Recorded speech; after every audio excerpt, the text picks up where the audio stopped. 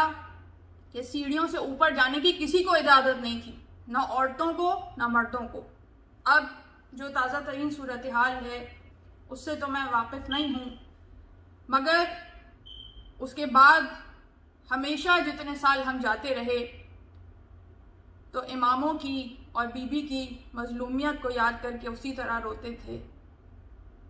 کہ ان کی مظلومیت آج بھی اسی طرح قائم ہے، آج بھی ان کے ذکر پہ پہرا ہے، ان پہ رونے پہ پہرا ہے، ان کا نام لینے پہ پہرا ہے، انہیں پرسہ دینے پہ پہرا ہے۔ خداوند عالم جلد از جلد ان ظالموں کے چنگل سے کعبے کو بھی آزاد کروائے، مدینے کو بھی آزاد کرائے، روضہ رسول کو بھی آزاد کروائے اور بقیع کو بھی آزاد کروائے، اور ہم آزادی کے ساتھ جا کے بی بی کو ان کے بابا کا بھی پرسہ دے سکیں اور ان کے فرزندوں کا بھی پرسہ دے سکیں۔ صلوات بھیجیے محمد و آل محمد پر۔ نعرہ حیدری یا علی، حیدری یا علی، حیدری یا علی، پر محمد و آل بیت محمد بلند صلوات۔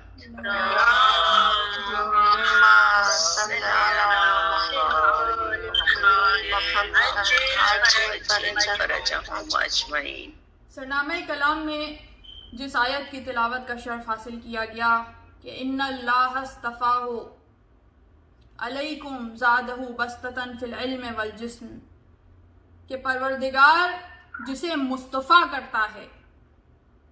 جسے مصطفیٰ بناتا ہے، مصطفیٰ کے معنی کیا؟ جسے چن لیا گیا ہو، جسے مصطفیٰ بناتا ہے تو اسے تمام فضیلتوں میں سے چن کر 2 فضیلتیں عطا کرتا ہے، علم اور شجاعت۔ تو آج شجاعت امام حسن سے متعلق کچھ گفتگو ہو، اس لیے کہ یہ وہ شخصیت ہیں کہ جو ہر حساب سے اتنی مظلوم ہیں۔ ہم مظلومیت امام حسین کا تو کافی تذکرہ کرتے ہیں، مگر مظلومیت امام حسن کا تذکرہ نہیں کرتے۔ اس حساب سے مظلوم ہیں کہ ان کو اپنے زمانے میں بھی، جو ان کی امامت کا زمانہ تھا، اس زمانے میں بھی مومنین ان کی شخصیت سے متعلق معرفت نہیں رکھتے تھے، اور ان کی اس شہادت کے بعد بھی آج تک یہ مظلومیت اسی طرح قائم ہے کہ مومنین ان کی شخصیت سے متعلق معرفت نہیں رکھتے۔ کوئی ایسا شرف، کوئی ایسی فضیلت نہیں ہے کہ جس میں امام حسن امام حسین کے شریک نہ ہوں، دونوں ساتھ ہیں۔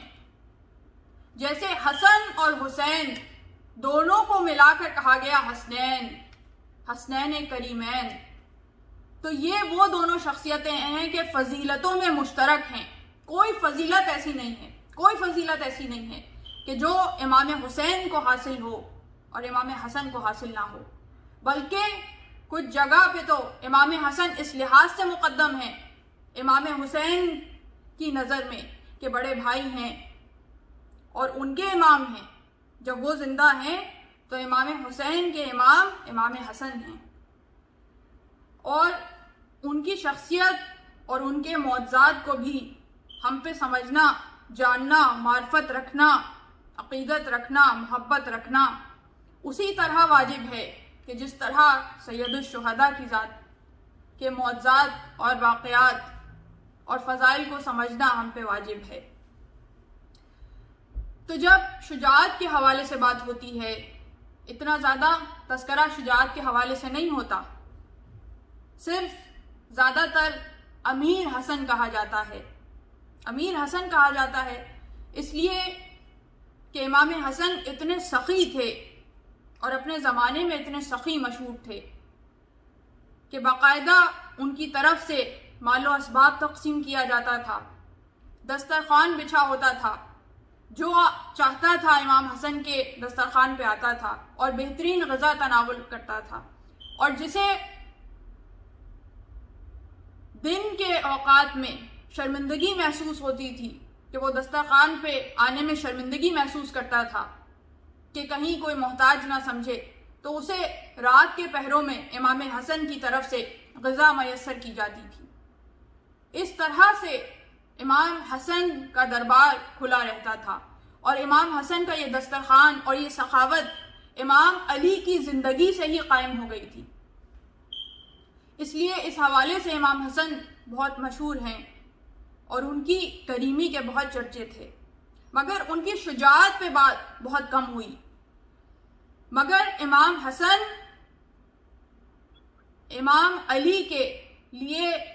داہنے بازو کی حیثیت رکھتے تھے۔ جتنے بڑی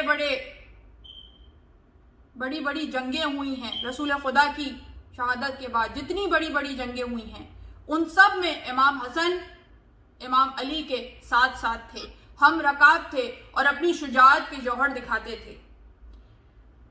تو جو جنگیں ہوئی، جنگ صفین ہوئی، جنگ جمل ہوئی، جنگ نہروان ہوئی، اور اس کے علاوہ بھی جو شورشیں اور جھڑپیں ہوا کرتی تھیں، تو جنگ جمل وہ جمل تھی کہ جس میں گھمسان کا رن تھا، اور یہ وہ پہلی جنگ تھی کہ جو مسلمانوں ہی کے درمیان ہوئی، مسلمانوں ہی کے گروہوں کے درمیان ہوئی۔ اب اس میں ایک گروہ حق پہ تھا اور ایک گروہ باطل پہ تھا، اس لیے کہ رسول خدا کی حدیث ہمارے سامنے ہے کہ علی و مع الحق و حق مع علی، کہ حق علی کے ساتھ ہے اور علی حق کے ساتھ ہیں۔ تو ممکن نہیں ہے کہ یہ دونوں ایک دوسرے سے جدا ہو جائیں۔ اب جو بھی شخصیتیں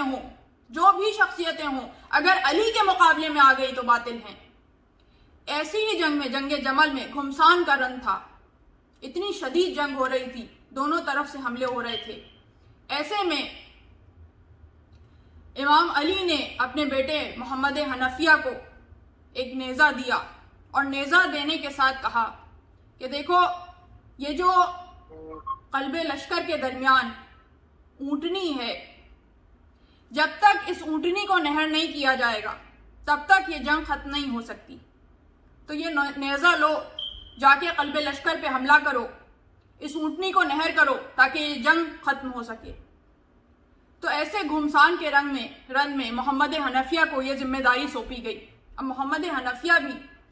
ایک بہت بہادر انسان تھے، انہوں نے بھی جنگ میں بہت مارکے دکھائے، اور علی کے بیٹے ہیں، شجاعت کے جوہر علی سے سیکھے ہیں، معصوم نہیں ہیں مگر ہیں تو علی کے بیٹے، ہیں تو علی کے شاگرد، تو بہادری رکھتے ہیں۔ اور اس کے بعد کچھ وصیتیں کی، کچھ تاکید کی امام علی نے کہ دیکھو، اگر تم فتح حاصل کرنا چاہتے ہو تو پہاڑ اپنی جگہ چھوڑ دیں، تمہارے قدموں میں لرزش نہ آئے، تمہارے قدموں میں ثبات رہے، استقامت رہے۔ تو علی اپنے بیٹے کو ثبات قدمی کی تعلیم دے رہے ہیں، اور اس کے بعد کہا کہ اگر فتح حاصل کرنا چاہتے ہو تو دیکھو، جو آگے کی صفیں ہیں، اول صفیں ہیں، ان پہ نظر نہ رکھنا، اگر آخری صفوں پہ نظر رہے گی تو تمہیں فتح حاصل ہوگی، اور اپنے جبڑوں کو زور سے بھینچے رہنا ثبات قدمی کے ساتھ۔ اور دیکھو، جب فتح حاصل کر لو تو اس کے بعد تمہارے مزاج میں اکڑ نہ آنے پائے، غرور نہ آنے پائے، بلکہ یہ سوچ کے جنگ کرو اور یہ سوچ کے فتح حاصل کرو کہ اگر فتح نصیب ہوتی ہے تو خداوند عالم کی طرف سے نصیب ہوتی ہے۔ تو جب یہ وصیتیں کیں اور اس کے بعد کہا کہ جاؤ بیٹا حملہ کرو، اب محمد حنفیہ نے پورے جوش کے ساتھ، پورے ولولے کے ساتھ، انتہائی تیزی کے ساتھ حملہ کیا، تیزی کے ساتھ آگے بڑھتے رہے، نیزے کو لے کر تیزی کے ساتھ آگے بڑھے۔ جیسے جیسے آگے بڑھتے ہیں ویسے ویسے تیروں کی بارش ہوتی ہے، جیسے جیسے آگے بڑھتے ہیں تیروں کی بارش ہوتی ہے، یہاں تک کہ محمد حنفیہ رک گئے، اب ان سے آگے چلا نہیں جاتا، اب ان کے لیے آگے جانا ممکن نہیں تھا، اس لیے کہ تیروں کی بارش اتنی تیز ہو رہی تھی کہ اب آگے جانا ممکن نہیں تھا۔ ایک مرتبہ جب رک گئے تو امام علی گھوڑے کو دوڑاتے ہوئے آگے گئے اور جانے کے بعد پشت پہ تھپکی دی اور کہا، یا بنیا تقدم، بیٹے آگے بڑھو۔ محمد حنفیہ ایک مرتبہ پھر آگے بڑھے،